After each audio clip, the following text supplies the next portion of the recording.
चलिए अगला क्वेश्चन देखते हैं। बड़ा ही आसान सा क्वेश्चन है। इसने कहा है कि एक व्यक्ति अपनी आय का 30% अपनी पत्नी को देता है। वाइफ को कितना देता है भैया? 30% देता है। रेस्ट का, शेष का, क्लियर दिख रहा है? शेष का 16/2/3% अपने 3 बेटों में बराबर बांटता है। उसके 3 बेटे हैं, तीनों में बराबर बांटता है। अब 1/3 अपनी मां को दे देता है। शेष का 1/3 अपनी मादर को, और शेष पैसा जो भी बचता है वह छोटे बेटे को देता है या छोटे बेटे के अकाउंट में डाल देता है। अब इस प्रकार के क्वेश्चन के लिए बच्चे 100 मानते हैं। 100 इसके लिए सही नहीं है। 100 मानोगे क्वेश्चन में गड़बड़ होगी। तो कितना मानना है? पहले इसकी फ्रैक्शन बराबर 30% की फ्रैक्शन, इसकी फ्रैक्शन होगी 1/, इसकी 1/3 दे ही रखी है।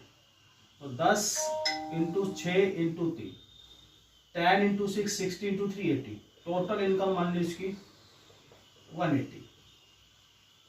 कितनी मान ली? 180। अब इसका 3 बेटे 10 दे दिया उसने मदर को।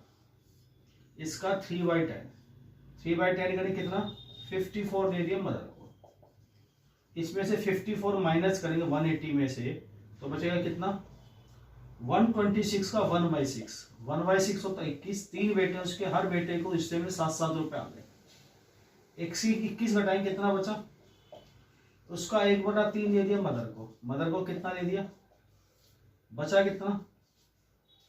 वही 70 रुपए सबसे छोटे वाले बेटे को दे देता है। तो देखो छोटे बेटे को 70 यहां मिल रहे हैं, 7 यहां मिल रहे हैं। एक बेटे को 7 यहां मिले। 70 और 7 कितने पैसे हो गए? इस 77 की वैल्यू क्वेश्चन में देखिए 15,000। तो बेटे 1 की वैल्यू, और टोटल इनकम कितना था? 180 की वैल्यू कितनी आ जाएगी उसकी टोटल इनकम? 36,000। इस सवाल का आंसर। इस प्रकार के क्वेश्चन को करने के लिए चैनल पे जा सकते हो, लाइक कर सकते हो, शेयर कर सकते हो, सब्सक्राइब कर सकते हो। धन्यवाद।